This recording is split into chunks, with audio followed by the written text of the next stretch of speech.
What's going on, guys? Welcome back to another episode of James Howell's Chiefs Talk. My name is James Howell. To my left, my legendary co-host, Chase Riley. Chase Riley, how you doing tonight, buddy? I'm fantastic, man. How are you doing tonight? Oh, man, we hanging in there. We're hanging in there. The good news is we've got football right around the corner. Now, it's not NFL football, but it is football. Yeah, that's right. That's right. The USFL is making a comeback, and they are starting this next week. So it looks like there's going to be an alternative to the NFL. So when there's no NFL, there's other football on. I'll tell you what, man. I'm super excited about it. Anytime that there's football on, I'm going to watch. Whether it's high school, college, NFL, USFL, XFL, whatever it is. So. Mark, appreciate you joining tonight, man. Yeah, what's up, man? What's up? Thanks for tuning in. Hey, look, bro, we got you guys here. You can make sure to follow us. I forgot what I was going to say for a quick second. Make sure you follow us at JamesHowell1 for me, at CR Media 1988 for Chase. You can find us on Facebook, on YouTube, on Twitter, all the socials, TikTok, Instagram, all that good stuff. Just if you like Chiefs content, make sure that you follow us. We're here each and every single week. Whether it's in season, out of season, we will try to give you up-to-date coverage. Yo, Donnie, my man, what's going on, buddy? Thanks for tuning in tonight. Me too, Mark. Me too. I'm so ready. Man, how's your week been, bud? It's been crazy. So just a quick recap. Friday night or all of last week, I was in St. Joe, working on my dad's house up there, trying to get ready to sell, and came home Friday, took Friday to kind of rest. Saturday, I went to an independent professional wrestling promotion in Kansas City. And then Sunday went to the Royals game, got sunburnt. And it was 6-0 while we were waiting in line to even get into the stadium. So that was awesome. That's disgusting, bro. But yeah. I mean, look, it's not hard to have a good time, whether they're winning or losing. Yeah. If you go out to the K, we go out to Kauffman Stadium. It's not hard to have a good time, man. I love Kauffman Stadium. Absolutely. I hope that they don't move it. There's been talks of maybe moving downtown. Those talks have kind of died out. There was a construction company who put in a bid to possibly look at. My guy, appreciate you. Thank you, Mark. Appreciate that, man. Much love. But there was a few years back. There was a company that put in a bid to look at possibly building a new stadium for the Royals downtown, like in kind of like the West Bottoms area, kind of like over there by Kemper Arena. Yeah. And there's a lot of people that don't like that idea. And, I feel really indifferent about it. The area where the I-70 sports complex is, it's not the best area. There's not a whole lot of room for growth over there as far as hotels and restaurants and stuff like that. So I can see where the appeal would be. While we're on the subject, there has also been word that there was a bid put in for a new stadium to be built for the Chiefs on the Kansas side. Now, granted, these are just companies putting in bids. There's no validity. Happens all the time. Really. Yeah. I mean, they get inquiries about this all the time. I mean, could you imagine being the marketing guy that says, "Hey, XYZ construction company is going to build the new Kansas City Chiefs stadium"? Like, that's number one. Yeah. The money's huge on that, and number two, it's great word for you. So, but yeah. And at the end of the day, these construction companies, just because we hear this stuff doesn't mean that it's going to happen. Exactly. We've heard talks in the past about Arrowhead getting a dome. And if the goal is, see, one of the biggest things I heard when we heard that there might be a new stadium or that there was a bid put in or whatever was, well, they want to get the Super Bowl. They want to be able to bring the Super Bowl to Kansas City, because that brings in a lot of money for the city. They can accomplish the same thing with putting a dome on Arrowhead. And there's been talks about it before in the past. So I just wouldn't put too much into it. These are just companies that are like, here, guys, this is what we can do for you. Yeah. And that's basically it. Until, Mark Donovan comes out and he says, hey, we're serious about this. And I also think that it has a lot to do with, okay, so whatever the Royals decide to do will influence what the Chiefs do 100%. If the Royals take off, they go downtown, maybe they go to P&L, maybe they go to West Bottoms or wherever. And it's not the Truman Sports Complex anymore. It's not the same. We're used to sharing that spot with the Royals, and they kind of work together on a lot of things when it comes to that. And so I think that if they move, the stadium might very well move. Now, on I know a lot of people are like, the history and it's Arrowhead and I get it. I love Arrowhead. There's no greater experience in my mind than going to a game at Arrowhead. Me and you had the pleasure of going to the playoff game, the Bills game. That was one of the most electric environments I've ever been in my entire life. Exactly. And that moment, will rank within my top 10 because of it. It was such a great experience. Look at Jerry's World, the stadium in Dallas. Look at SoFi. Look at what is it, Alliance Stadium or something? The Raiders' new stadium. Go look at Atlanta's new stadium. Hey, it's not the Raiders Stadium.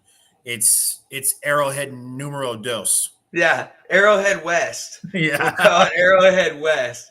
That's right. But you go and you look at these stadiums, and they're just magnificent. Yeah, I want that. Yeah. I would like that too. So why can't we have nice things? Like, the history behind Arrowhead just makes me, every single time somebody talks about building a new stadium or moving the stadium or whatever, the history of Arrowhead is the only thing that makes me stop and go, I don't want that. But like I was talking about with Kauffman Stadium, you look at the area, the I-70 Sports Complex, the area there's no room for improvement in that area. Yeah. There's not going to be a lot of a lot of growth there. So, and we plan on talking about this in future episodes. We're going to talk about the NFL draft coming to Kansas City next year. Yeah. Mark is right. Mark is absolutely right. Every stadium is AFC West, or every stadium in the AFC West is Arrowhead too, because the Chiefs own the AFC West. That's right. And ain't a damn thing changed. That's right. That's right. Oh my God, bro! I seen this post. I think I showed it to you. I just wanted to. It's just still on my mind, bro. Rich Eisen. I don't know, like if he's just getting old or what's going on, but he ranks the AFC teams as the Buffalo Bills is number 1, the Bengals is 2, the Raiders at 3, and then the Chargers at 4, and then the Chiefs at 5. I mean, the dude is just, it's almost, it's borderline delusional. It is. And when you sent that to me, I was like, Rich Eisen's not serious, is he? Yeah, he can't be serious. It's got to be a joke. I even went back and looked to see when it was posted, to see if it was posted on April 1st, because I just couldn't believe it. I was like, this guy, the audacity of this guy right here. Yeah. No, I wholeheartedly agree. I'm sitting there. As soon as you sent it, and I sent it to you, I was like, the disrespect, and I was like, what moron put this list together? And I saw Rich Eisen, and yeah, looking at it, it's the Bills, the Bengals, the Raiders, the Chargers, and the Chiefs. Yeah. And It's like, maybe what? maybe Rich Eisen is basing it off of like last season. But I Even mean, then, I don't know how you come to that conclusion. I'm not sure either, but So, that was definitely a sour patch to that I saw as soon as you sent it to me. all right. All right, guys. Well, we're about to get into this. And before we get into this, look, let's go ahead and hit that share button. It's completely free. Takes 5 seconds to do. Let's get some Chiefs fans in here right now. We've got a pretty good viewing, 15 people. Appreciate each and every single one of you. Make sure you follow James Howell 1, CR Media 1988. Hit that follow button. If you're on YouTube, hit the subscribe button, notification bell, yada, yada, yada. Do whatever you got to do to make sure that you never miss an episode of James House Chiefs Talk. All right, boss, it's game time. Look, man, I wanted to try to start doing this. I just thought it would be fun, different set of games, and that's why I kind of brought it up to you earlier in the show.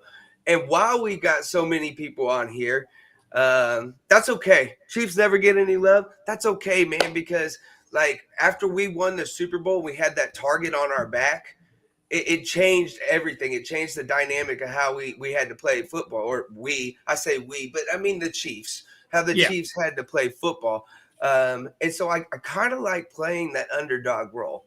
I do too, man. That's what I was going to say is, a lot of people, a lot of people scoff and myself included, I'll scoff when I see experts, pick so and so. I mean, I'll never forget watching analysts, experts pick the Steelers and the Chiefs playoff game. And they were like, oh, this is Big Ben, this is Big Ben's last run, and Big Ben could pull one out of his hat. And I was like, Yeah. that's disrespectful. Yeah. Just Yeah. absolutely disrespectful. Well, and Chiefs fans for a long time have notoriously felt like national media just doesn't give them the respect. And I agree. I mean, I'm a Chiefs fan, so I'm right there with you. I think that the national media doesn't give Kansas City enough love, but that's okay. That's why you need to go to like your local media or like James House Chiefs Talk, and we'll spit the facts. We know what's going on. We're here. We're fans. We love the Chiefs just like you guys do. So, and we appreciate every single one of y'all that's in here. Look, real quick, before we get into this game, okay, so we got these two pictures, right? And I did a video, and Facebook was being dumb, so I'm just going to promo it right here, right? So we got this Rashad Fitton, 8x10, and we've got this Tyreek Hill, 8x10. You see it on both sides right there and right there. If I get it on the freaking camera. Certificate of authenticity. Okay, so we're giving these away. Right, so we're giving these 8x10s away. They're going to go out to one lucky fan. You're going to get both of them. Now, there's a couple different ways, and we've changed the format up just this week. We're implementing a new format. There's a couple different ways to earn entries. The first way is by participating in some of the games that we are going to start putting on. Today, we're going to do an over/under game.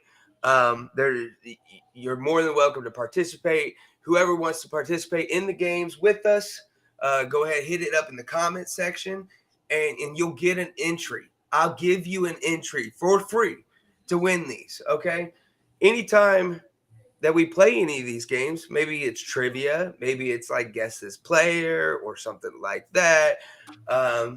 If you get a question right, if you get it right in the comment section, we give you a free entry. It's that simple. That's the easiest way to earn entries.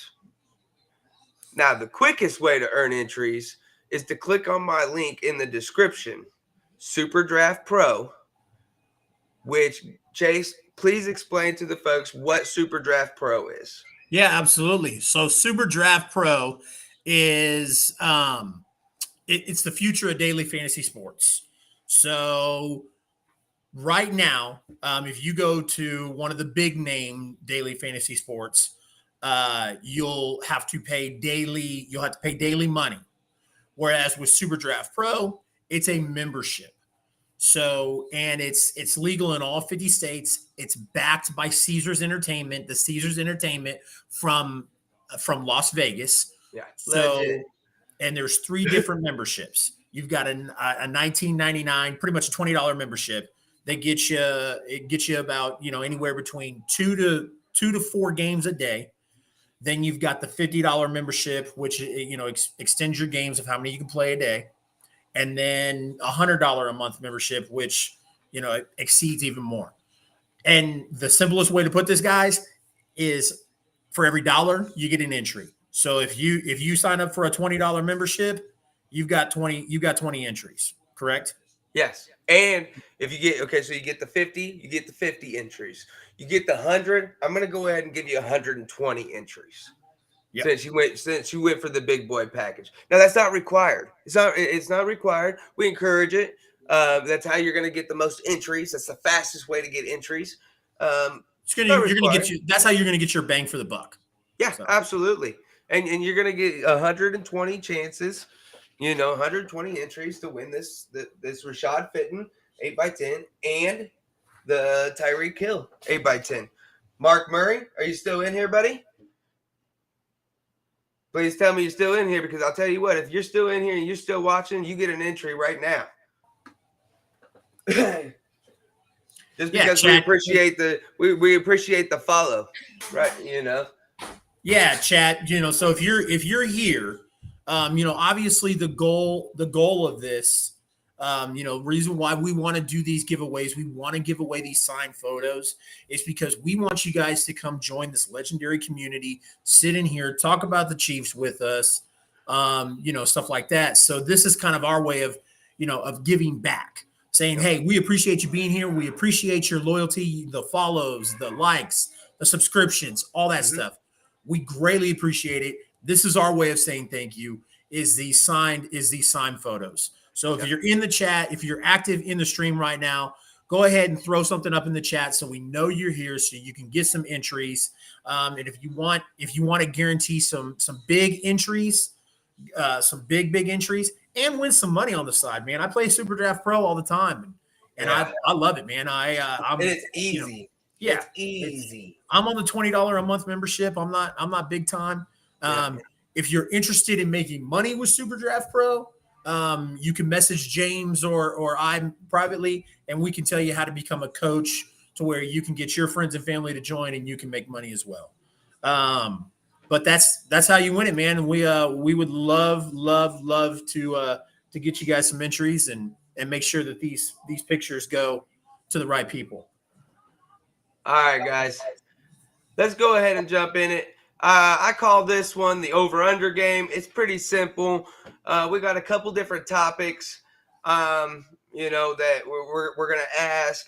And I want you guys to let us know what you think. We're going to give you our opinion of whether we think the results of the season or upcoming events is going to be over the mark or under the mark. The first topic is draft day. So on draft day, the Chiefs, if I remember correctly, and I'm pretty confident on this, they have 12 draft picks. So my question for you, Chase, and for chat as well, is how many draft picks will the Chiefs use on draft day? And I mean use, I don't mean trade them. I mean use them to draft a player. And I set the over-under at 8.5.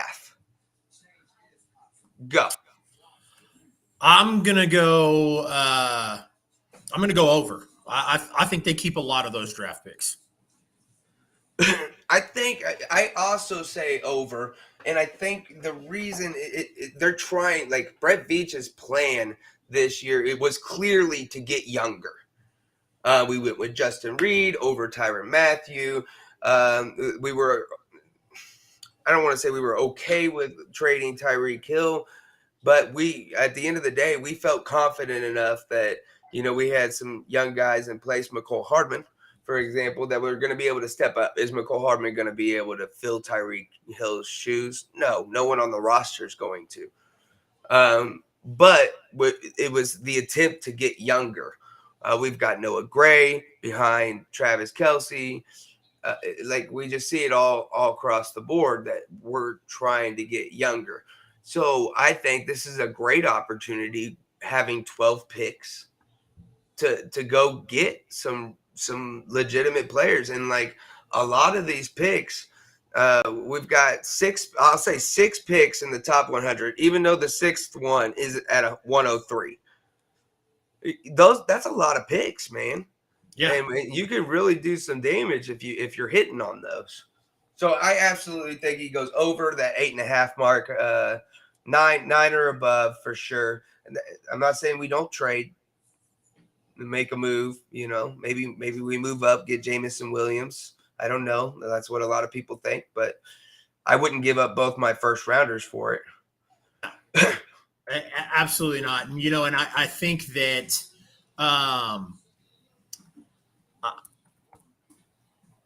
I think if Brett Veach can't find who he wants in a trade, he's going to get somebody as equal. Yeah, for sure.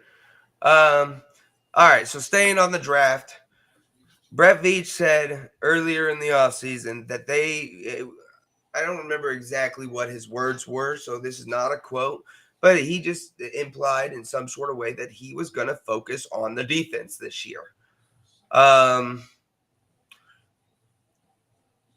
many defensive players get drafted this year? Over under is set at 5.5. Go. I'm going to go over again. So both over on both of those questions. Okay. I did my mock draft. I did my first mock draft of the year. I've got 3, 6, 7 players on the defensive side of things. So if it's set at 5.5, I've got to go over.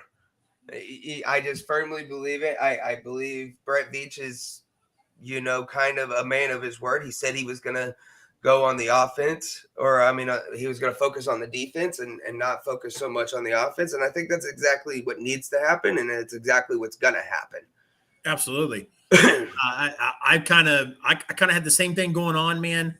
I'm actually scuffling here, but trying to find something. But when I was working on my mock drafts and I was working on team needs, there wasn't a whole bunch on the offensive side that I saw as a need. Uh-huh. And I also know that Brett Veach will balance out. He'll say, hey, this is a position of need, we'll draft, or hey, this is the best guy available, we're not going to pass him up. That was kind of my mock draft as well. So yeah, I'm over on the 5 on the 5.5. So all right, bro, I'll let you take the next one. All right, so Patrick Mahomes is going to throw touchdowns. We all know that. Okay, but how many does he go for on the over and under? We've got 40.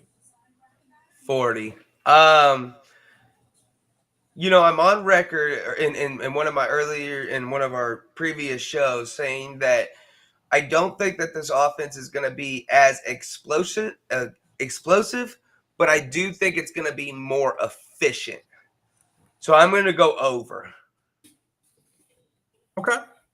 I think I'm going to go over too, you and I have talked, we've kind of touched a little bit on it in previous episodes, and you and I have talked off screen, personally, and I've kind of shared my outlook on it, that the Chiefs were going to kind of look at a scheme change a little bit, but I don't think that scheme change is going to affect Patrick Mahomes' numbers, because I think we're going to see him throw a lot more play action and red zone touchdowns, more than we saw him throw the deep ball. I think he still will throw the deep ball, but I don't think you're going to see the majority of his touchdowns come from that deep ball. It's going to be a lot of, like I said, play action over the middle to the tight end, red zone touchdowns, those little dump off passes, or lob passes. So I think he's still going to have the high numbers. So I was going to go. The over on the 40 as well. Yeah, I think that the offense this year, like I just said, is gonna be more efficient, and this is what I mean by it. In Patrick Mahomes in the 2018 season, and the 2019 season, Patrick Mahomes torched the league, and they played him in the cover one, and because of Tyreek Hill being able to do what he does and stretch that field, they relied on him to and that was their offense. Basically, that was the majority of their offense was Tyreek Hill. It was so prevalent that they memed it up and they were like, F it, Tyreek down there someplace, Yeah, right? yeah. You know? And so now that so then they stopped playing, defenses stopped playing cover one against us, and they started playing cover two, and we struggled. Pat struggled to kind of get it going, but I don't think with Tyreek Hill and McCole Hardman and Demarcus Robinson, Byron Pringle, we didn't have the pieces in place to beat that cover two. So we went out there and got some guys. We got MVS, who's a big, fast receiver. We got Juju Smith-Schuster, who is excellent from the X receiver slot, that slot receiver. And then, to be able to beat that cover one still, see, those guys can beat the cover two. And to be able to beat that cover one still, we've got McCole Hardman. Now, does this mean that everything's figured out? They're going to be all stars? I don't know. I'm not a fortune teller. It doesn't mean that they're not going to go get somebody in the draft at wide receiver. Like I mentioned earlier, Jameson Williams gets thrown out a lot. He's a big receiver, and receivers from Alabama are notoriously good. And they transition to the NFL really, really well. I don't know what that means, but I think that if we went into the season today with MVS, McCole Hardman, who would be listed as a number two purely because the fact that the X receiver is listed as a number three, and then Juju Smith-Schuster, that this offense with Patrick LaVon Mahomes, the best quarterback in the league, is going to be fine. Stop freaking out, people. Like, just stop. They're going to be fine. It's the best quarterback in the league. Agreed. Yeah, for sure. 100%. Look, guys, if you're tuning in, you let us know what you think in the chat. Does Patrick Mahomes throw for more or less than 40 touchdowns this coming up year? Go ahead. Hit me with another one. So, running backs by committee, who gets the lead and how many yards do they get? Over and under 900. Okay, so we are going to run a running back by committee this year. And it's going to be Clyde Edwards-Helaire and Ronald Jones and Derek Gore, which we're going to talk about more in just a little bit because I'm super, super excited about that one. Donnie, 50 touchdowns on the season. That's slinging it. That's slinging it all across the yard. Okay, to go back to the running back by committee, let me hide this real quick. I think that it's going to be Clyde that takes the lead. Yes, they will do the committee, but one receiver will get more touches than another. They will get predominant. It'll be like 2/3 to that guy, and then they'll split up the other third between two other guys. Or maybe half the touches to one guy, and they'll split up the other half between two other guys. I think it's Clyde that gets the most touches. He'll get 50% of the touches or more. I don't think that Kansas City is ready to give up on Clyde yet. I'm about ready. He's injury prone, and he hasn't really shown that much. What he does show is some explosiveness, but if he continues to get injured, he's not going to be worth a damn by the time he's 28 years old. No. So I'm about ready to give up on them, but I don't think Kansas City is. Over under set at 900. I think it's over. I think it's over just because I know this is a running or this is a passing team. And like Mahomes is gonna throw the ball. There's no doubt about that. But I still think that we're gonna see a change of philosophy within this offense a little bit. Like this is a phenomenal offensive line, and so to think that one of our running backs couldn't get 1,000 yards on the season with an additional game recently added, I think it's got to be over. I agree, and I'm in agreement as well. I think it's uh I think it's Clyde Edwards-Helaire. I think that I think that this team has shown that they believe in Clyde, and that they trust Clyde, and that Clyde has made mistakes, and Reed has kind of told the young man, hey, pick yourself up, move on, let's forget about it. It's in the rearview mirror. Kind of the same way, he's worked with Mahomes and the team about losses. Hey, like we're on to next week. It's in the rearview mirror now. Let's move on.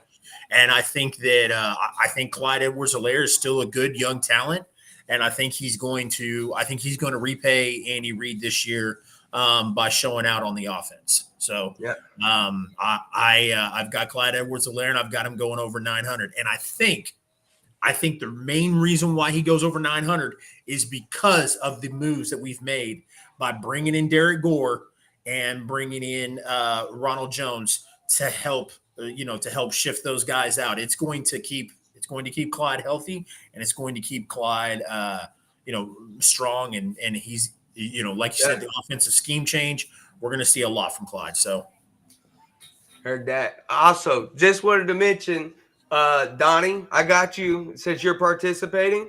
You commented the 50 on the touchdowns for Mahomes. I got you for an entry, my man. And anyone else, y'all, that it's that simple. You want an entry for these 8x10s? It's that simple. You just throw what you think in the chat, and I get you for an entry. Donnie's got one. It's a participation trophy, guys. That's it. Look, Donnie got 2. Donnie gonna be the only one that get any tickets. At least it'll be easy for shipping. So moving on to the next one, the final question of the game on our over and under game. How many wins on the season? Over and under 11 and a half games. So how many? 11 and a half. I'm going to go over. I know we have a tough schedule. We've got one of the toughest schedules in the league. But I think this team has gotten better. I don't want to speak too soon because we haven't seen the draft. But I think offensively, they've gotten better. Is any one wide receiver better than Tyreek Hill? No. But as a unit, I think they've gotten better. And then defensively, we've got a lot to look forward to. We've got some young gun linebackers in there. That photo that can you load that up real quick? You know what I'm talking about, passing the torch photo. Yeah, give me 1 second here. So we've got a great. Go ahead. I'll just keep talking. We've got a great set of young linebackers. We've got a great young safety. Chris Jones is going to be with us for hopefully the entirety of his career. Frank Clark just got restructured. His contract got restructured. He's going to be back. We've got some young guns in the interior, Mike Dana, Derek Nottie. We've got some guys that are starting to develop. Now, do we need to pay attention to the defense in the draft? Yeah. So I don't like answering this question, even though I came up with the question. I don't really like answering the question this early, but I'm going to go over. I think that there's a lot to look forward to. We've got a phenomenal offensive line that's going to protect this phenom that we have as a quarterback. And yeah, I think I have us winning 12 games. That puts us over. How about yourself, bud? I have the Chiefs on the over as well. There it is. There it is. That's DJ Derek Johnson passing that torch on down. That is correct. And I love it. I love the symbolism. Yeah, so I shared that to you this morning. I saw that on Instagram. Thought that was a really cool picture myself. Over and under. I've got 12, so I'm going on over. I looked at the schedule and I kind of got the same thing that Donnie's got, starting slow, and that's the Chiefs for you, man. Start slow and we should have been here a long time ago. Yeah. That's all right. We'll just keep doing it. Hey, apparently Donnie's the only one that's going to get any entries. He's going to do it all day long. He gets another one. We got you for 3 now. Yep. So, all right, my man, let's get into it. Game time's over. Game time's over with. Derek Gore, man. I said we were going to come back to it. I want to talk about Derek Gore because he's been retained. He signed his restricted free agent tender, and he has been retained. He's going to be a Kansas City Chief this year, at least for this next year. What's your thoughts, bud? I think it's a great move. I think that he's much needed depth that the Chiefs need, and I love the way he runs. He runs with a chip on his shoulder. He plays smash mouth football. Gee, many Christmas. Like I said, I love the way he runs. I could see him sliding into the number 2 position, most definitely. I'm not taking anything away from Ronald Jones. I think that he could be beneficial to us as well, but I definitely could see Derek Gore sliding into that number 2 position. So, yeah, I agree, man. I think that Derek Gore during preseason last year caught the hearts of many, many Chiefs fans. Yep. And then we didn't see him all year. Yep. Until the end of the year. We've said this over and over again, and we've seen this happen over and over again, but this offense is very complex. It takes a long time for these young guns to get in here and really even see the field. The fact that he's seen the field at the end of the year and was as productive as he was speaks volumes about his intelligence, his focus, his determination. He's got it. He's got what it takes. He's very decisive. He's very quick at making decisions. He's very good at ball security. And I agree. He could very well, after a full off season and then, getting, training camp, OTAs, the whole 9 yards, time to learn everything. Eventually the game will slow down for him a little bit. And I think it already has.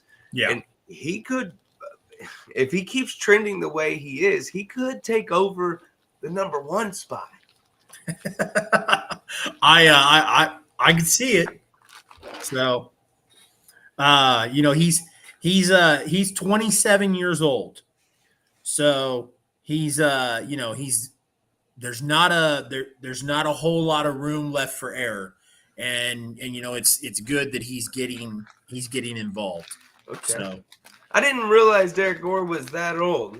I say that old like he's 20. I mean, he's younger than both of us, but yeah, absolutely. In the NFL, in a running back's lifespan, 27 is elderly almost. Yeah, so that window's closing for him, but he's still for a player in the position that he's in, he has shown great, great upside. So Well, and the great news is that there's just not a lot of wear and tear on those tires. no. So, I thought that was really, really big, big news when, and I had a very positive response. I think a lot of Chiefs fans would be in agreement about Derek Gore. So something we didn't really talk about last week, that I wanted to go ahead and bring up this week is that they signed Jason Stallworth, formerly of Indianapolis. I'm looking it up, but I think Yeah. He was a defensive tackle for Indianapolis. And uh, very very interesting on what it's Taylor Stallworth. Sorry, I said Jason. I meant Yeah. Taylor. Yeah. So Taylor Stallworth, like I said, he was a defensive tackle for the uh,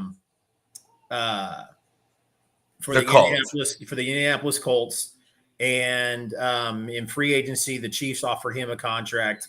He's on his 5th year. He's been with the Saints and the Colts both. So I think I think we're going to see that he adds some depth to that line. And just to kind of even hit a note that I know a lot of Chiefs fans are wanting to hit, and that's pass rushing. Yeah.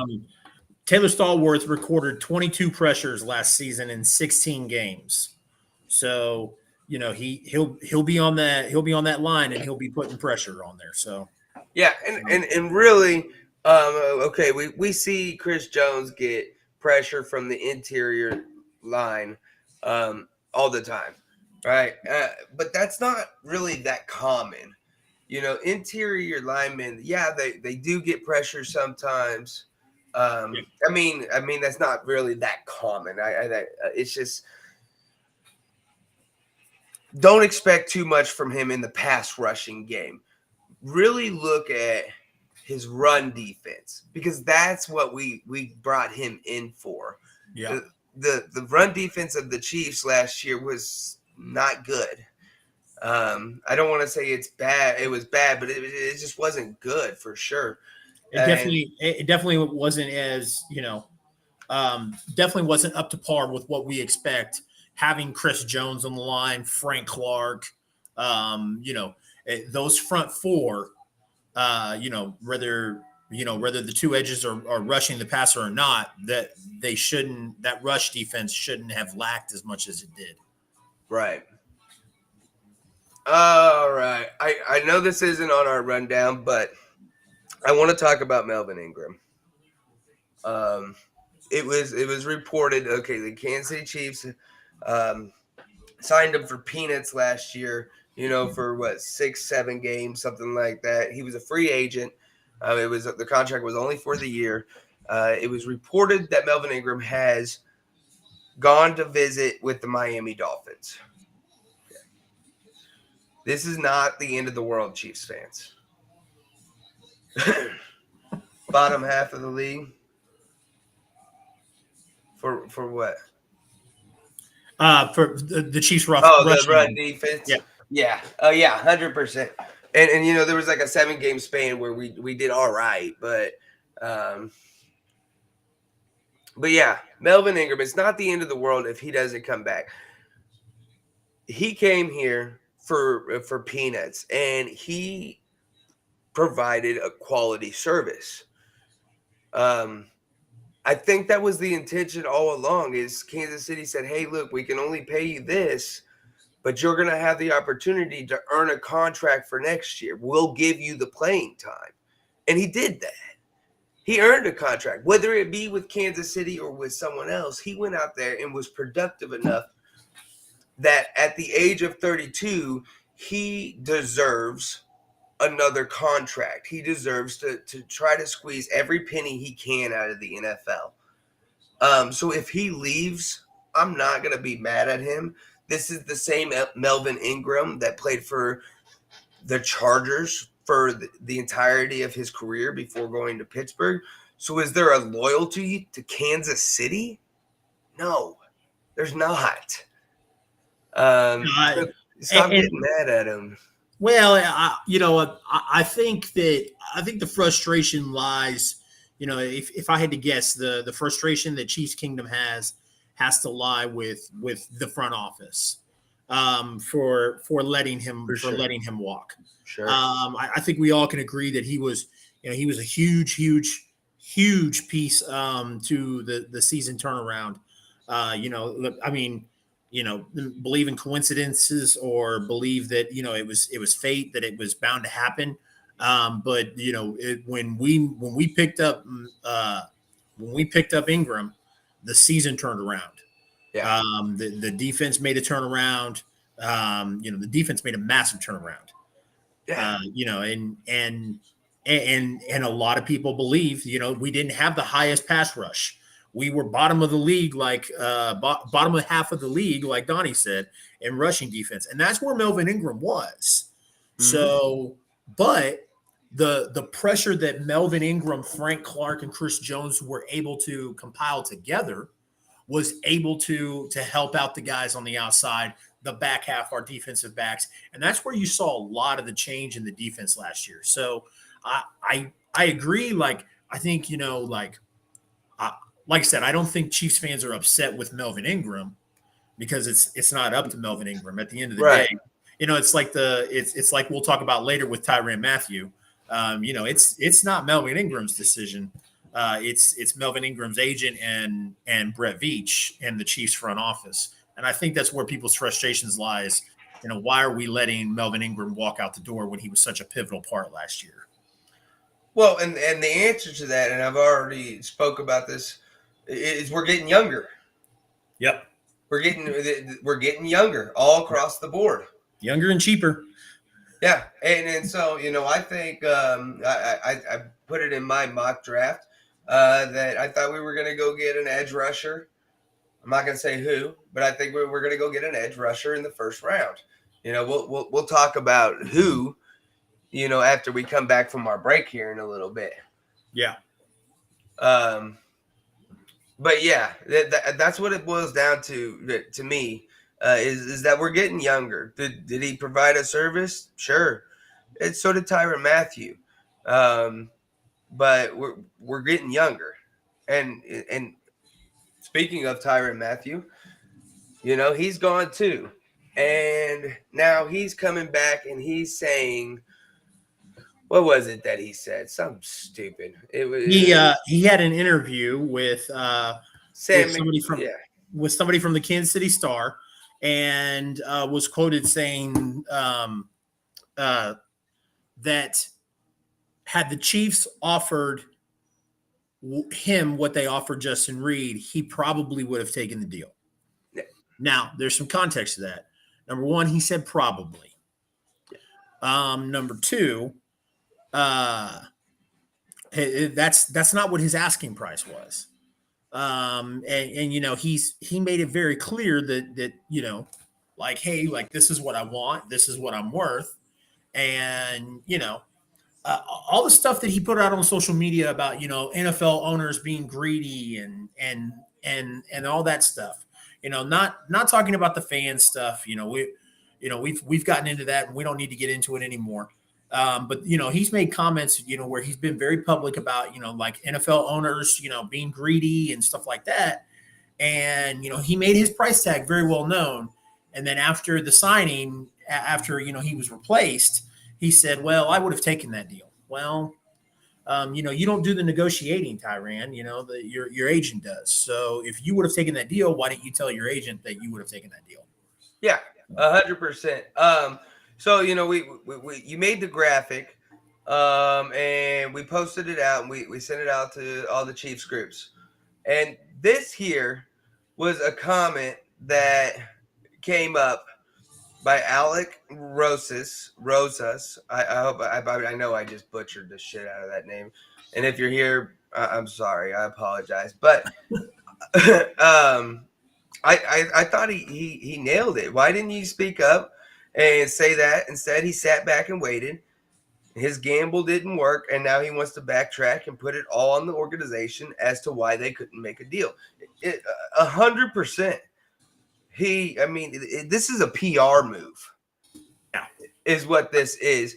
He wasn't going to accept the Justin Reed deal. He had made that clear what his price tag was. He bet on himself, which that's okay. We all know Tyrann Mathieu is a very confident guy. He bet on himself, and he lost. He didn't get what he wanted, and now he's got to backtrack, and he's gonna make it look like the organization is the bad guy because, well, they didn't even offer me that deal. I probably would have took it. Horse manure. Yeah. Of course, like I said, of course you would have Donnie, taken it. mark that. Yeah. Of course you would have taken it, but if that's what the price range was, but that's not how the negotiating works. You and your agent come together, your agent tells you, what price range he's looking for, and if you agree with it, or vice versa, you tell him what price range you're looking for, and we look at the market, and then we go to negotiations. Yeah. Now that you haven't had a deal based off of what you've requested from the market, now you're like, well, I would have taken that deal. Yeah. Man, it's like if I wanted to work at the Olive Garden and I said, hey, look, I need $20 an hour. And they were like, I don't know. And then I shopped around and no one else was willing to give me, more than $15 an hour. And I go back to the Olive Garden. They've already filled the position with someone for $15 an hour. And I was like, hey, I would have taken a job for 15. No, Yeah. You asked for 20. Yeah, exactly.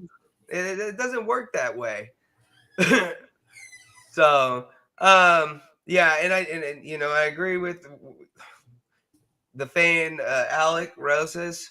He nailed it right spot on the money, So I don't want to talk about Tyrann Mathieu anymore. I don't think he's coming back. I think he especially now that he's trying to paint the organization in a bad light, he's really burnt the bridge. So I do want to, however, talk about Travis Kelce. We mentioned it a little bit earlier. Travis Kelce is getting up there in age. So let me ask you this. Is his replacement in-house? And I mean Noah Gray or Jody Fortson, possibly. I don't know. I think that if you say, hey, like that's his replacement, you're putting a heavy burden on the shoulders of George Forston and Noah Gray. A heavy burden. Because those are big shoes to fill in Kansas City. We're talking about possibly the greatest tight end to ever step foot on the field. Yeah. And so like I said, those are big shoes to fill for those two guys. I don't, if depending on what the Chiefs do at the tight end position, I don't know if those two guys can do that. Now, if the Chiefs are looking at, moving on to other positions, maybe not having as bolstered at tight end as they have been, and they say, hey, Noah Gray or Jode Forston are our guys going forward, maybe. But if they're looking for somebody to fill the shoes of Travis Kelce, then they're going to go out and get that elsewhere. They're not going to find it in Fortston or Gray. Yeah, they're just too raw. They're just unrefined talent. Now, I think that Noah Gray, there's a possibility that he could turn into a Travis Kelce type player. He could be good. He has that possibility. He's got the same athletic profile. He's got the same athletic abilities that, like fluidity in the hips, but he needs to work on some of the like route running and learning the offense and learning what other people and how to manipulate zone defenses and some of these stuffs that Travis Kelce has gotten so good at over the years. Fortunately, see, Travis Kelce didn't have somebody like that for him. And Noah Gray has Travis Kelce to learn Agreed. from. And so, like, I think Travis Kelce, the question is how many years does he have left? I mean, over the past 2-3 years, he's gotten banged up. You made a great point earlier when we were off air. He's the same age as Gronkowski. That is correct. So like, how many more years? And it was kind of funny listening to you rant about that. But it's like Gronkowski, who? Like, who the fuck is this guy compared to Travis Kelce? I know he's got all these Super Bowls and yada yada yada, but Gronkowski ain't shit. No, not compared, not compared to Travis Kelce, and I'll go to war with that, and I'll fight about that all day. The only reason Gronkowski was even a fraction of good, as good as he was, is because of Tom Brady. Gronkowski didn't make Brady. Brady made Gronkowski. And Gronkowski couldn't lace up Kelsey's cleats. And like I said, I'll go to war for that opinion. So yeah. Gronkowski ain't schnizzle whizzle compared to freaking. I think George Kittle's better than Rob Gronkowski. 100%. 100%. All right, man. So before we go to break, I just wanted to make one more point. I think that Jody Fortson is going to be a special player this year. While we're talking about the tight ends, I really think that, once again, I kind of mentioned it before, this is a complex offense. Both Noah Gray and Jody Fortson should make a bunch of progress this year due to the fact that they're going to get a full off season. They've had a full season now. They get a full off season. They've got to learn this offense, and now they've had time to at least get the playbook down. Yeah. I know a lot of people are like, it's a full year and da da da da. It's hard. Yeah, man, and I don't want to. I don't want to do. I don't.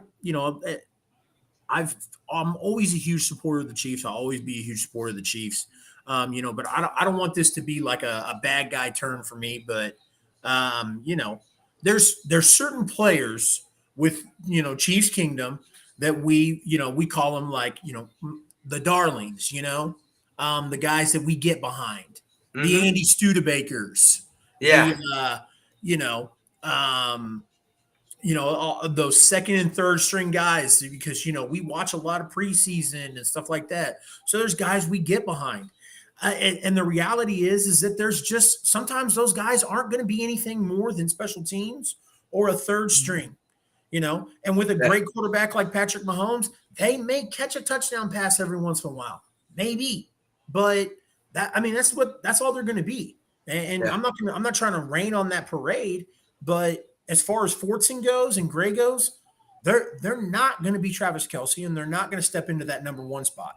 If they do, then by the time they step into that number one spot, that is the Chiefs letting us know, like, hey, we do not see that tight end position as important as we used to, because, like I said, those guys aren't big enough to fill that position.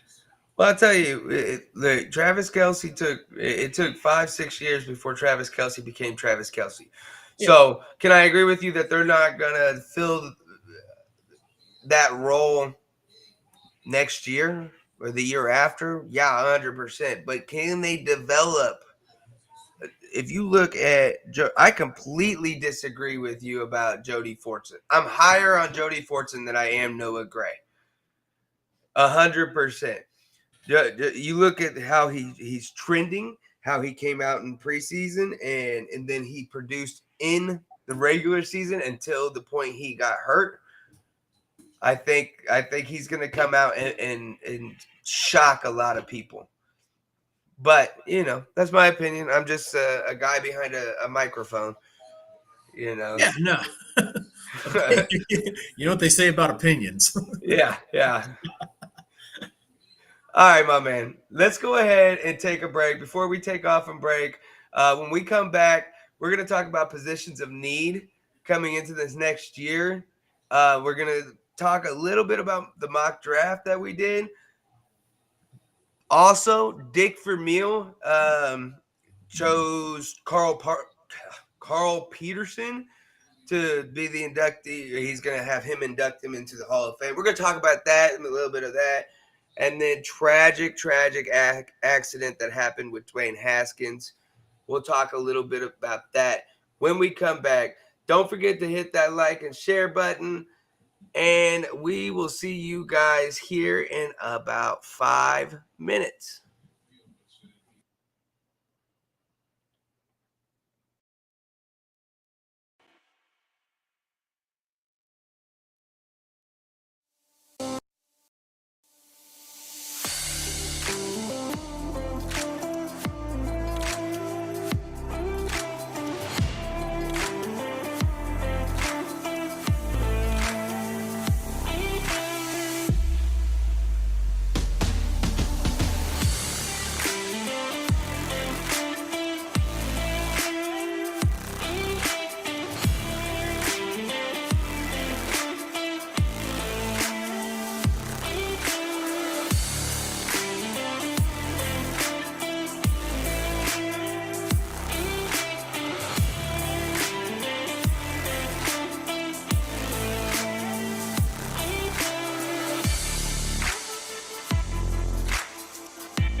Yo, what's going on, everyone? James Howell here with James Howell's Chiefs Talk. Look, I got one question for you. Who wants to win an 8x10 signed by Tyreek Hill? Who wants to win an 8x10 signed by Rashad Fitton? Well, I got it. I got it right here. 8x10, certificate of authenticity. Rashad Fitton, 8x10, Tyreek Hill, certificate of authenticity. Tyreek Hill. You're not going to get much more than that. Look, the only way to win it is to stop by James Howell's Chiefs Talk, ask me how to win it, and I'll let you know. We will explain it on the show, so you can tune in at 8 p.m. Central Standard Time. I hope to see you all there, and I can't wait for the show. And until next time, stay legendary, my friends.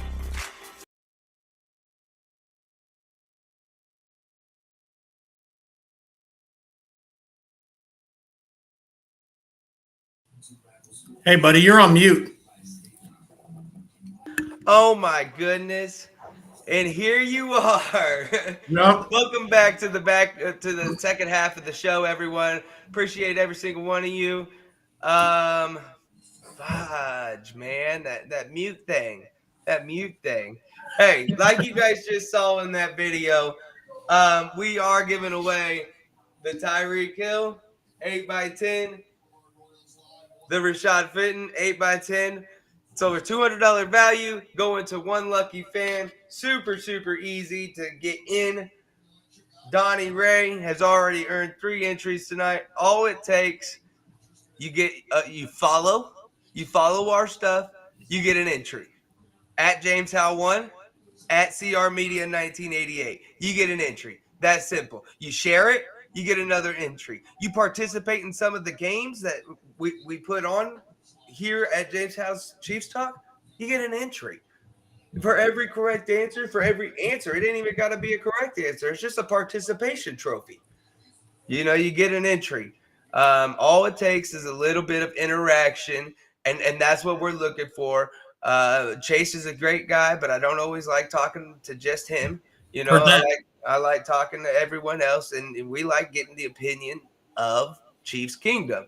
You know, our opinion is our thing. Yeah, y'all's opinion could be different. So, you know, let's have at it. The quickest way to earn entries into these right here, to get these right here, is to sign up for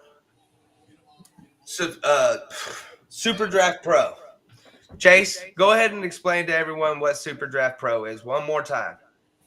Super Draft Pro is it's the future of daily fantasy sports, where you can play daily fantasy games without having to worry about paying a fee or paying the entry fee every single time. They do have entry fee games, but you start with a membership, $19 a month, $50 a month, $100 a month, and you can play an adequate amount of games for depending on how much your membership is. So the $19 a month membership, the $20 a month membership, will get you 20 entries into the signed photos. The $50 will get you 50 entries. The $100 is going to get you 120 entries. We're going to throw in a bonus of 20 entries if you go for the big boy. Like we said, you could just participate in some of the games and then participate in some of the chat, follow, share, hit that like button. These are all ways that you can earn entries for free and get this for free. This show is never, ever, ever going to cost anything to watch. It will forever be free. I promise you. I guarantee you this show will forever be free. If you want to show some love, the Cash App is in the thread, in the comment thread. Just hit the Cash App. Facebook's got my stuff bugged to where I can't enable stars. I have all the qualifications. I just can't enable them. And so we'll have to do it this way. Hit that Cash App. Show us some love. Like I said, 100% free to watch this show. It's never required. But, if you want to keep seeing us do this, show us some love. All right, my man, let's get into it. Let's stop talking about money and all that other shit. positions of need. Going into this next season, go ahead and tell me your top 3 positions of need. Top 3 positions of need. So I'm gonna go. I'm gonna go edge rusher. I'm gonna go. I'm gonna go safety, and I'm gonna go wide receiver. Okay. Okay. Edge rusher, safety, wide receiver, and I think a lot of fans would agree with that. As a matter of fact, I'm going to go ahead and ask the fans right now. Go ahead and let me know what you think in the comments. If you let me know right now, I'll go ahead and give you an entry. I'll get you an entry. Edge, corner, right tackle, Billy Karen. You got an entry, bud. You got an entry to this Rashad Fitton, Tyreek Hill, and and that's. I kind of agree with Billy. Edge, we're all in agreement. Wide receiver, I agree there. You get an entry, Mama Bear. You get an entry just for being Mama Bear. Tell you that. So I we're all in agreement. We need an edge rusher. Frank Clark is not the future here in Kansas City, and besides that, we need somebody on the other side. Wide receiver, cornerback, safety, edge. Donnie, you get your 4th entry of the night. Appreciate you. My biggest position of need is edge rusher as well. Now, as far as cornerback or safety, I think we need a safety, but I wouldn't. I know we need a safety. I wouldn't put that in a top 3 position of need. Cornerback for sure. Because we got Rashad Fitton, who's an all-star. He's just not been discovered yet, like, national media. And then,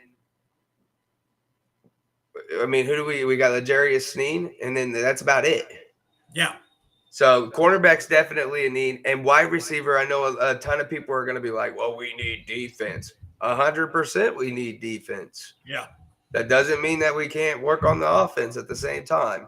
There's no denying that we need a wide receiver.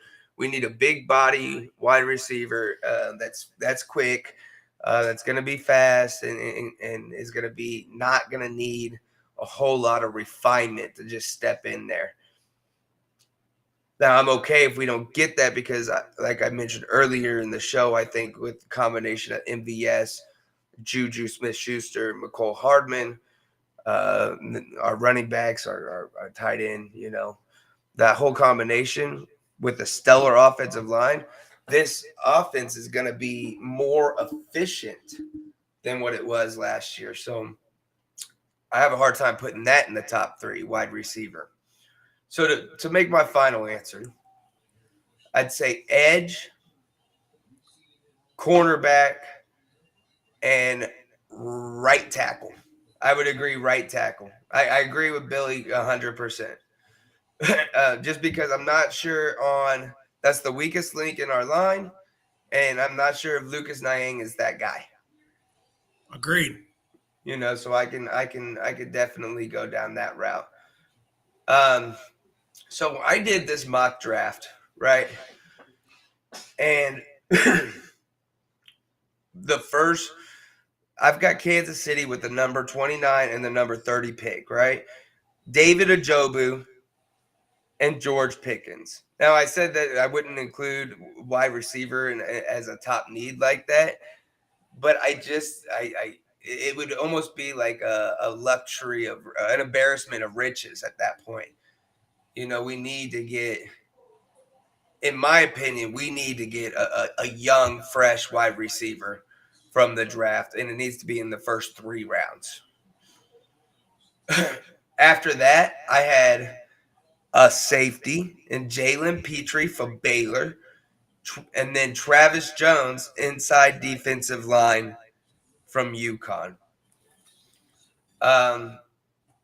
Just because, I don't know what you think about our interior defensive line. I know we just got Jason Stark. Let me see if I can fix that. I hear that I'm echoing. How about now? Just keep rolling with it. We'll see. All right. All right. So I said Jason Stallworth again. Taylor Stallworth. I don't know why I keep doing that. Um, if he is as good as what a lot of people are thinking he's going to be, now I haven't really got to look into it, but I know he comes with high regards. Um, that might change. I might not be drafting an inside lineman, inside defensive line at 62. Yeah. We could very well go cornerback at that number 2 position and draft a wide receiver at that 62 spot. Which would make more sense, but I'm not sure about that guy. And then to round up my first top 5 or my 5 picks, I doubled up on edge. That's how important I think edge rushers are this year. How about yourself, bud? How'd your mock draft go? So with the 30th pick, I've got Kansas City taking a defensive back, Daxton Hill out of Michigan. And then I have them looking at potentially trading away that second first round pick. And that's a possibility. Now, I wasn't going to pay. I did this draft simulator, and we could have incorporated trades in it, and I wasn't going to pay the premium membership for to do it. So we didn't get to do any like trades or anything like that. But do you think they trade away their first round, like both their first round picks to go move up and only like to move up to maybe that 13, that 12, 11 spot? And then leave themselves with only one first round pick? I could. I just don't know if there's anybody in that spot that they absolutely love, that they say, hey, that they say, hey, we want to go get this guy. I think the only way the Chiefs don't use those 2 picks is if they trade away for somebody. And I just don't know. Maybe DK Metcalf. Well, and I thought about, are these possibilities now? I really don't think they are anymore, because I don't think that I think that the teams that have these players available, the wide receivers, that are looking for an out, or teams that are rebuilding and wanting to look at getting something, they're asking a lot. And I just don't see the Chiefs going, yeah, we're going to give up that to go get those wide receivers after making the moves that they've already made. Well, especially with Christian Kirk redefining the entire wide receiver market. Yeah. Everyone's getting paid. Yeah. And I'm telling you right now, whoever pays Cooper Kupp, they better just back up the fucking Brinks truck. Well, and I sent you that quote from I sent you that quote about Deebo Samuel, where they made a point that Deebo doesn't want to be the highest paid wide receiver. He wants to be one of the highest paid offensive players because of how versatile he is. So there's a lot of issues.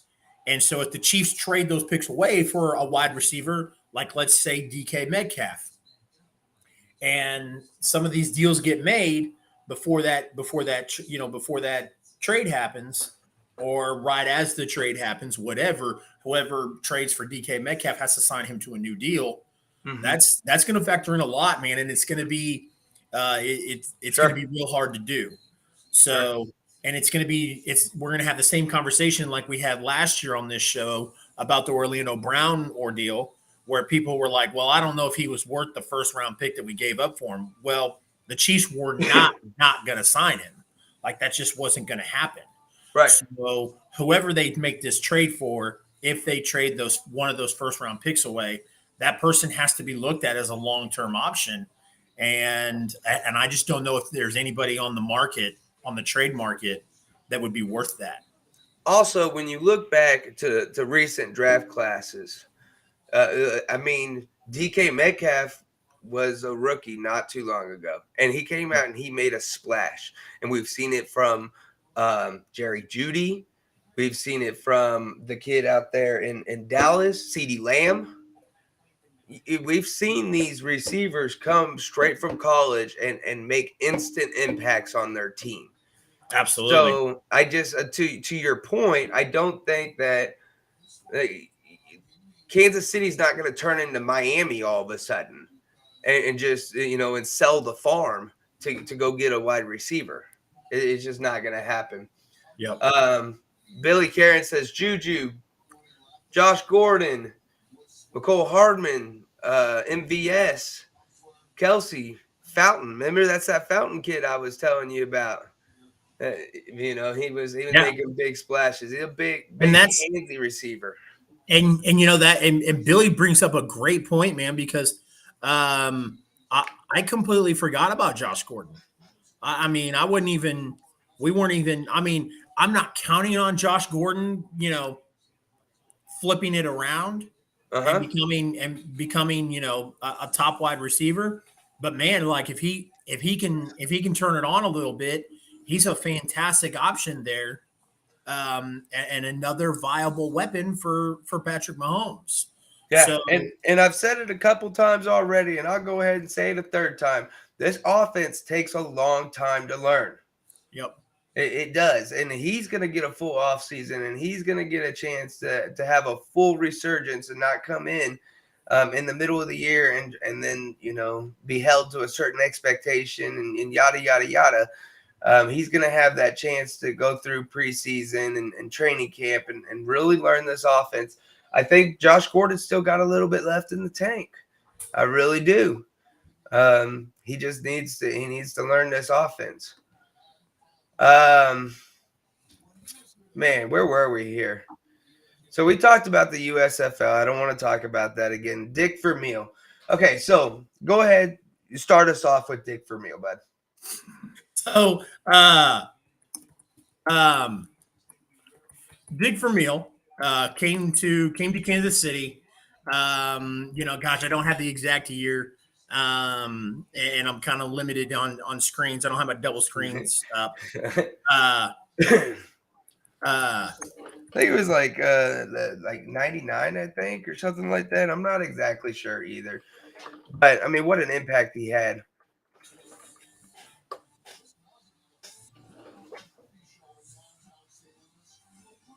Yeah, I don't know. All right. So, anyways, he's getting. Dick Vermeil came in. He was immediately a fan favorite in Kansas City. Brought 2001. There it is. There's my fact checkers coming in. I love it. There you go. So Dick Vermeil came in, was an immediate fan favorite in Kansas City, and brought Trent Green with him. Had made some other moves. Dick Vermeil was a very passionate person, which we love. You and I, we were laughing about this. I told you, I said, win or lose or draw. Vermeil was crying. He was crying. You love to see the raw emotion from guys like that. Sure. Dick Vermeil is going to get inducted into the Hall of Fame, and inducting him into the Hall of Fame is going to be former Chiefs general manager Carl Peterson. Which is really cool. I think one of my favorite memories of Dick Vermeil is that 2003 season when the Chiefs started out 9-0. We had the number one scoring offense and the dead last defense, which sounds familiar. Not much has changed. And the Chiefs looked really great that season. And I think that my favorite game from that season would have to be, there was a game with the Kansas City Chiefs and the Green Bay Packers, and this game was phenomenal, man. The Chiefs did how only the Chiefs could do, and that was start a little slow. But they went and they fought tooth and nail with the Green Bay Packers. It went into overtime, and they you got a ghost? Something just slammed up against my garage. I don't know what that was, bro. it's probably one of them kids getting you back for yelling at them about the frosted. But yeah, man, that's definitely one of my favorite Dick Vermeil memories as him as head coach, was watching that game. That game was I was in the truck with a couple of friends. We were listening to it on the radio. We got to the bowling alley as quick as possible. And we got to the bowling alley as quick as possible so we could go watch the rest of it on the screen. And, it was just awesome. So, well, I got to tell you, I went back and I watched the game. We talked, of course, we plan this out. We plan the show. We get together, we meet up, and we talk about it. And I went back to edit you a video for the game. And I went back and I watched the game. And mind you, how many years ago is this? 20 years ago, damn near. And I find myself at the end of it going, all right, yes. Getting into it. But here, look, let's go ahead and play this clip. 50-yard attempt. This is where it all started. Good. Just enough to cross the bar. His longest of the season. And the Packers add 3 more. It's 31-14. That'll make up for an out-of-bounds kickoff.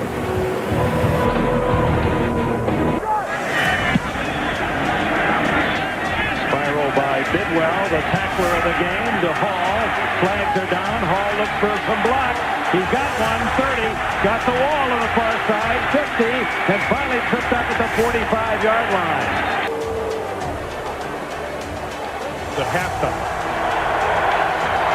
After the 32-yard return, we'll replay that and show you why the fans were unhappy. Thought there was a clip. Green and Kansas City need points. The throw is to tight end Tony Gonzalez, and a first down at the 26. Diggs, the aviation management major in college, was ready to fly in on the quarterback. Here's the screen, and it's Priest Holmes in the open, 15, 10, and to the 9-yard line. The throw is complete to the fullback Richardson, and he struggles to the 1-yard line in the grasp of Marcus Anderson. A 3rd and goal from the 1. They try Holmes, and he's able to nose it over the goal line for a touchdown. His 8th rushing touchdown of the season. It's 31-21 in Green Bay. Empty backfield far. Quick throw. Incomplete, intercepted. He put goal away. Favre is the only man to beat. He cuts around Favre, and it's Jerome Woods on his way to a Kansas City touchdown. Take that, gymnast. And can you believe football game makes it a field goal game? Oh my, how things have turned at Green Bay. 8:46 to go. Greg Robinson, the defensive coordinator of the Chiefs, sees a quick 6. Green Bay.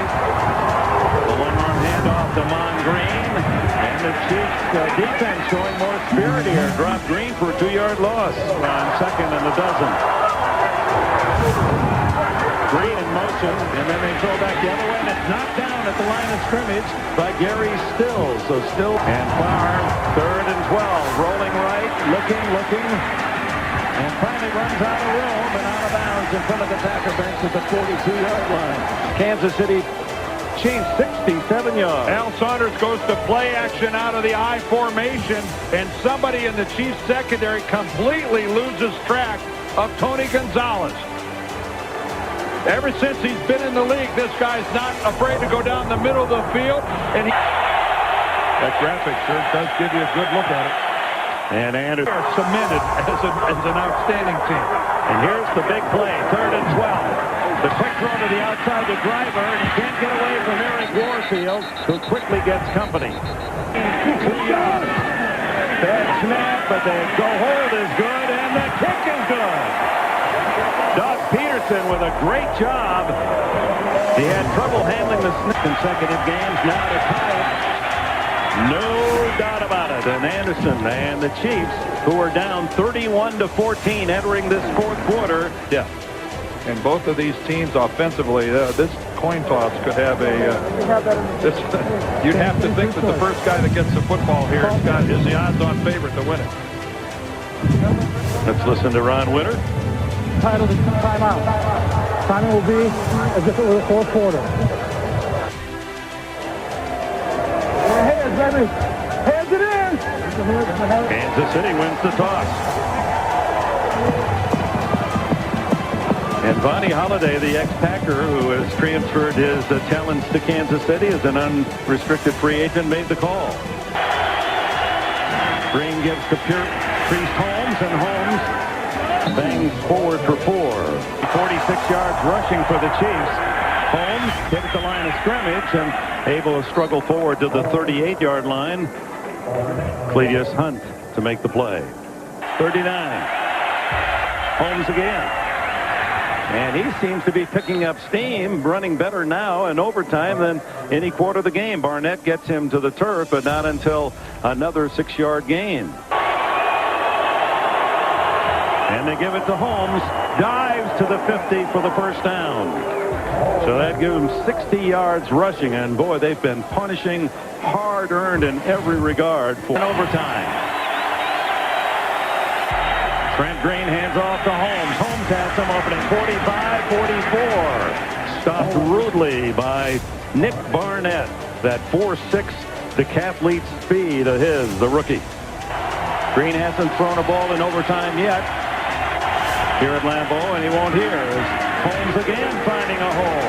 And he fights his way for a first down inside the 40. Diggins inside, hold him so I get a chance. Holmes again. Finds a hole and gets inside the 35 to the 33. Well, Holmes had only 31 yards rushing the 3 quarters of this game. And now in the 4th quarter, overtime, he has 46 yards. Mr. Vermeil on the sidelines with Kansas City, and Green now. Almost intercepted by the ever-alert Darren Sharper, and he's one of the best in cutting off that angle in the league. That's why he has more interceptions than anyone in the last 4+ years. The limits of his range. It's up. It is no good. Partially blocked. The Packers deny.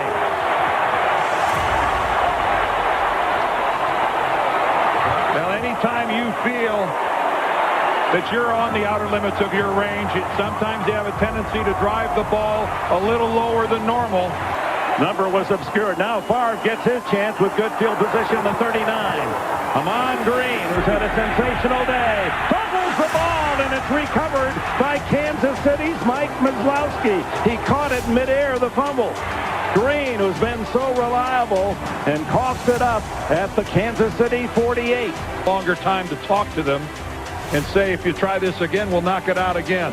Again, following William Henderson, who gets a fine block, but it was the helmet, looked like Jerome Woods. Looked like Jerome Woods, number 21, put a hat right on the football. Yep, there it is, right there. In the preseason, has delivered the big interception touchdown. Now Green, he's going for the long one for Tennyson. He got him at the 10, the 5, touchdown to Kansas City with an incredible victory in Green Bay today in overtime. And the Chiefs remain undefeated. Dick, can you believe this? Rallying from 41-14 going into the 4th quarter. The biggest 4th quarter deficit to win a game in Kansas City history. 6-0, and how they earned it in Green Bay. Hell of a game. You're muted. There we go. Yeah, man. That, like I said, I was pretty excited you were able to find that footage, man, because that was that was all Donnie. Donnie got that for me, my man. Hell yeah, huge ups to Donnie, man. Yeah. Huge ups. Yeah, he gets another entry. All right, man. All right, so yeah, Dick Vermeil was great, and you mentioned it. He was emotional, and that to me was my favorite thing about him. You know, a lot of people were like, "Oh, he's a crybaby, whatever, yada yada yada." Look, that showed that he cared. And so to me, that he cared so much, man, that he would openly allow his emotions to show, you know, in a room full of men. Yeah. You know, man, that meant a lot, man. And he cared about his players, he cared about the game, he cared about himself. And I got a little video here showing his emotions several times throughout his St. Louis career and here in Kansas City. And it was St. Louis at the time. None of this Los Angeles crap. You know, I come out in pregame warm-ups and visiting stadiums, and some guy will yell, "Hail Vermeil, why don't you cry for us?" Lawrence and I have experienced a lot of things. I can't tell you how much I appreciate that, because, you know, we put a lot of work into this thing, and you guys do all the physical work. It's a way to pay a debt. Some fun, buddy. All right, I will. Just play within yourself. All right. Gotta go to work. Done a hell of a job, buddy. Thank you, Dick. I appreciate it. Just relax. I'm happy for you. Hey, I'm happy for you. Hey, listen, I have not been so relaxed in my whole life. All Honestly, right. gotta help. I'll try to help in any way I can. Hey, Will, we've been here before. We gotta do it later. You know, I love you, man. I love you too. Thanks, man. Couldn't ask for a better script. Let's go win it right now. All right, guys. Last play of the game. He dives for the end zone. Didn't make it. Didn't make it. That's it. And we won it. Woo-hoo. That's the game. It's over. Hey, man. 3 years. It's on.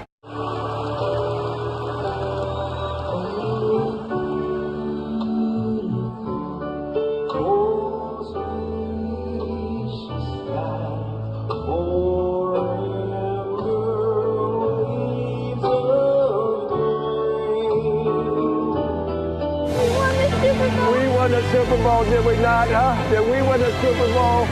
Put him a thumbs up. Give him a thumbs up. Give him a thumbs up, right? All right. You're a world champion, buddy. It's all right to cry. It's all right to cry. I love you. It was like losing a father. I felt like I was losing my dad all over again. Forever. Huh? Forever. Right? I think there's a lot we all learned, starting with the old coach. We all learned, but the basic principles that it takes to win will never change. You surround yourself with good people and work hard and be unselfish and care and don't be embarrassed to say I love you and I appreciate it. And because, guys, if you say it, someone else will say it back to you. And guys, I love you. And you know that. It's time, that's all. And it's just time. You're muted, buddy. Son of a gun. I thought I hit it. All right. No, Donnie nailed it, man. He was a very passionate guy. And Absolutely. that was one of my favorite things about good old Dick Vermeil. And passionate in a great way, you know. He came over from St. Louis. He brought the backup quarterback with him. Because it just wasn't realistic to bring Kurt Warner with him. So he brought the backup Trent Green. He brought winning culture to Kansas City.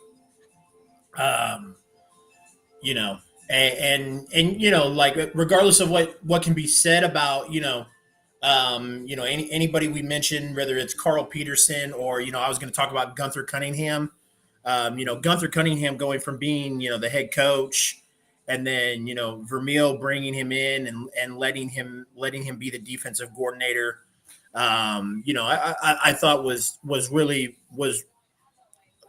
showed how much, like I said, regardless of what you agreed with it at the time, with Gunther Cunningham as the defensive coordinator.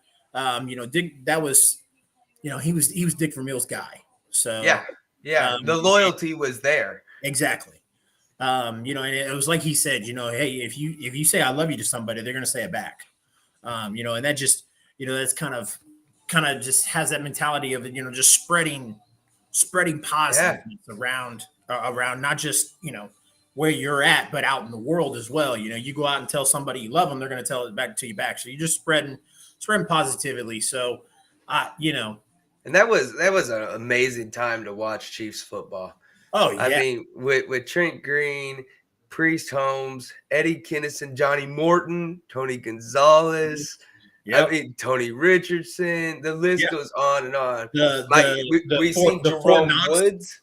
The Fort Knox of the offensive line with Willie Rose, Casey Wigman, Brian Waters. Yep. Yeah. Jesus, Weezus. Yeah. And you know, like, you know, on defensive side, we had Jerome Woods and Mike Mislowski and what's the cornerback's name I was thinking of? You already said Woods.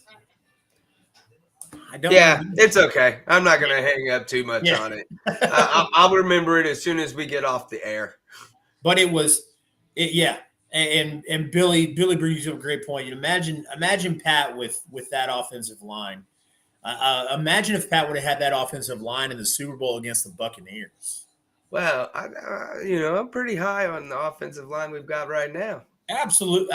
Is it the same caliber? No, but I think that they'll get there. You know, we're one piece away. Yeah, they're headed in the right. They're headed in the right direction. But you know that compared to the year before, 100% better. But it was funny. Billy mentions that, man, because it was one of the things that I thought about.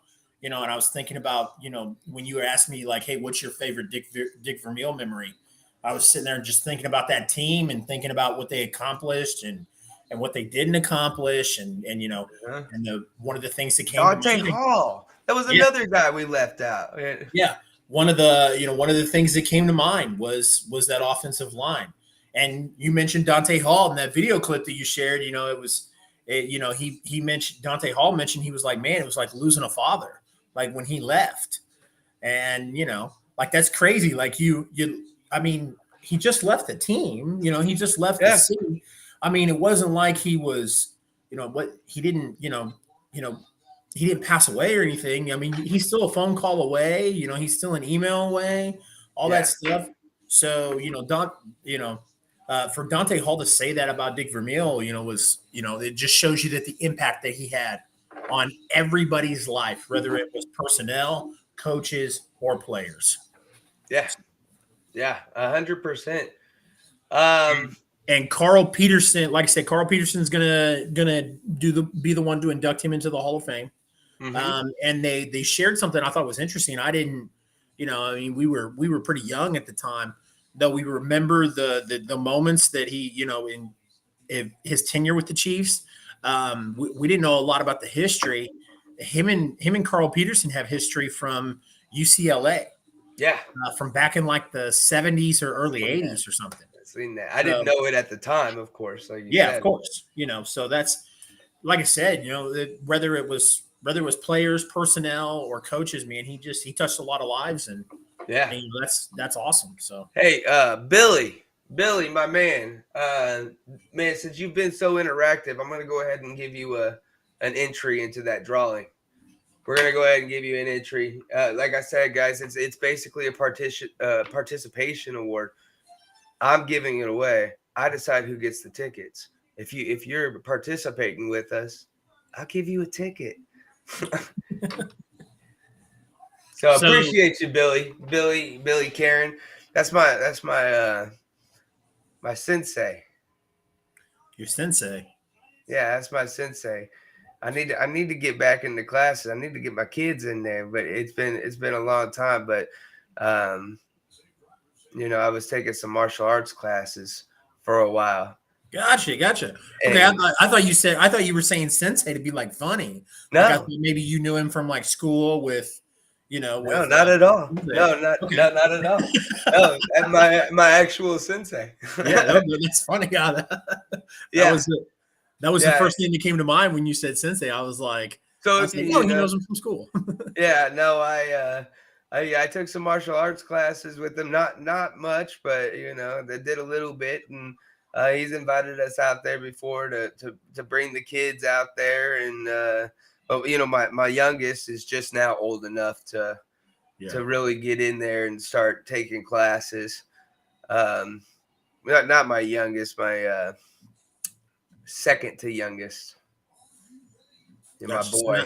So not Jimmy. No, Jimmy. Oh, okay. Yeah. Jimmy's not your youngest? No, I got a little girl, Serenity. Okay. I thought Serenity was older than Jimmy. Interesting. Yeah, no, Serenity is the youngest. Gotcha. So, but yeah, appreciate you, Billy. Appreciate you coming in and hanging out with us. I think that really does it. Oh, we have one more thing, and I definitely don't want to leave this out. Unfortunately, Dwayne Haskins, quarterback for the Pittsburgh Steelers, was hit by a truck and killed in Florida.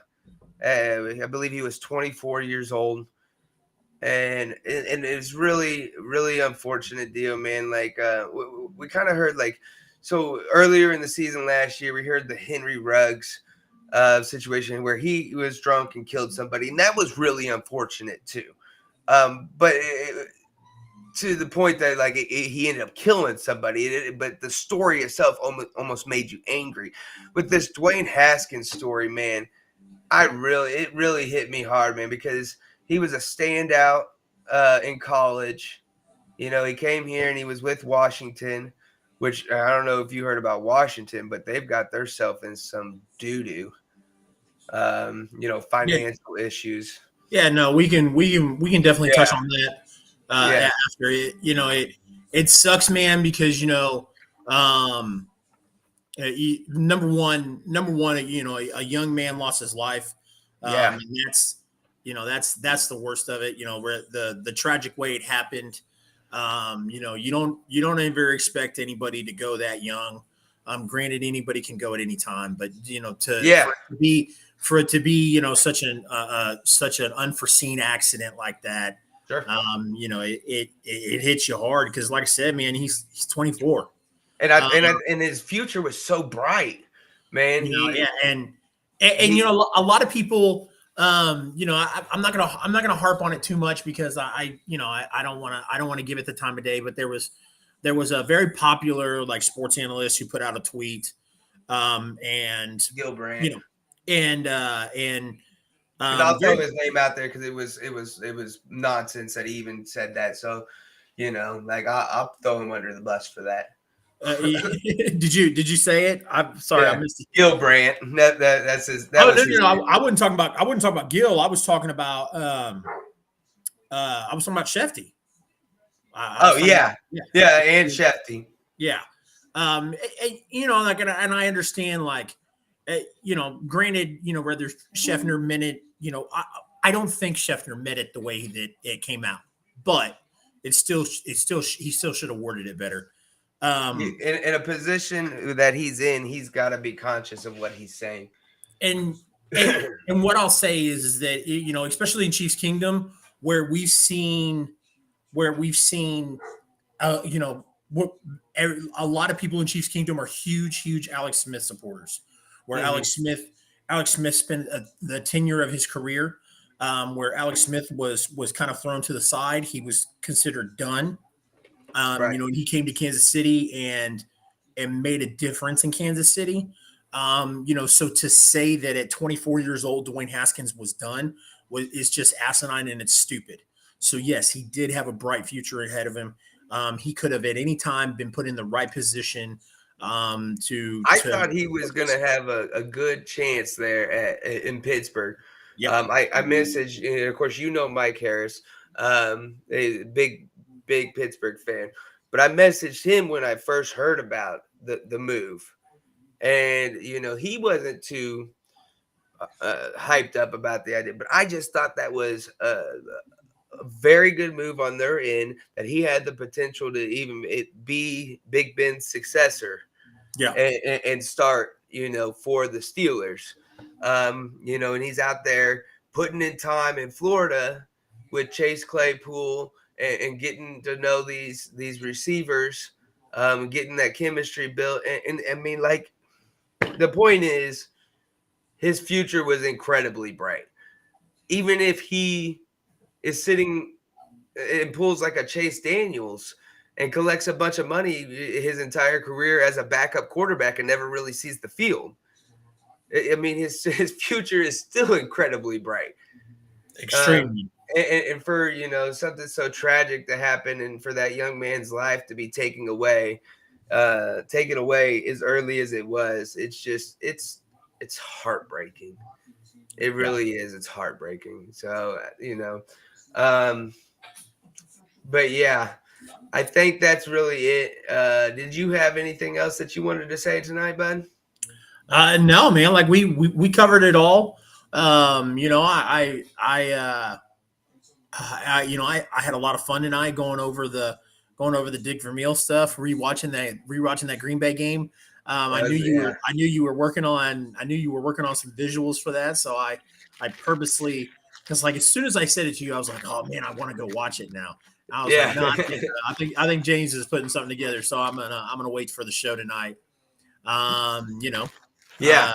Man, if I would have had that whole video in there, I would think it would have been 16 minutes long. Yeah. So I had to cut it down to the important parts, and that's all right. Yeah, absolutely. It was an incredible game. It was an incredible game to watch. So, yep. All right, guys. To many more, right? Right. All right, man. Let's go ahead and sign out of here. I'm going to shut down the chat overlay real quick. Hey, guys, I appreciate each and every single one of you. We had a pretty high viewer count for the majority of the show. We love you guys. We appreciate you guys sticking around, hanging out. Don't be scared. Come hang out with us. Hit that comment section. Interact with us a little bit. You know, we're not gonna bite. We like it. You know, we encourage that. Absolutely. Even, you know, whether you agree with us, you know, whether you agree with us or you disagree with us, you know, we love having the comments on there. I'm not going to shit on, I can't speak for Jaymes, but I'm not going to shit on you unless you say something completely asinine. Then I'm going to make a fool out of you. But we could definitely, I mean, like if you disagree with us, we encourage you to put it down there because that in turn, you know, sparks conversation. You know, if we always just agreed on everything, then what the hell are we even talking about? Exactly. You know, so we encourage it. Even if you disagree with us, put it down there. We'll debate it with you. We'll tell you our side, and you know, maybe you can convince us of something. Hey, like I said, appreciate every single one of you. Make sure that you're going and you're following us at JaymesHowell1, at CR Media 1988. You can find us on just about every major social media outlet: Facebook, YouTube, Instagram, Twitter, TikTok, Twitch. You can even find us on Twitch now. Absolutely. You know, obviously this is the Chiefs talk. I mean, we talk a lot of Kansas City Chiefs and a lot of NFL football. If your niche is, you know, watching Twitch or, you know, joining in, watching people play Call of Duty and stuff like that. Mm-hmm. Jaymes is fairly active on Facebook Gaming and Twitch. So, you know, he's definitely, and it's only going to get more and more. Yep. I'm going to incorporate it more and more. We've been testing the waters in the gaming department, you know, and we'll play all kinds of different stuff: Call of Duty, Elden Rings, Madden, Command and Conqueror. I went back to like 1996 the other day, and I saw that. That was a lot of fun. I saw it. I like I said, I had it on my TV while I was moving furniture and painting walls. In St. Joe, and I had you on the TV, and I was like, what is he playing? I was like, is that what I think it is? Yeah, it's the remastered version of Command and Conquer, Tiberian Sun, and Red Alert. Yeah, a lot of fun. Those games were fun. Warcraft was fun too. But yeah, come check us out on Twitch. You know, I play there. We you know, you can find us. Just make sure wherever you do find us that you hit the follow button or the subscribe button, the notification bell, whatever it is that you got to do to make sure that you never miss an episode of Jaymes Howell's Chiefs Talk. And I think that's it. My buddy Chase over there. I'm Jaymes Howell. This is Jaymes Howell's Chiefs Talk. And as always, stay legendary, my friends.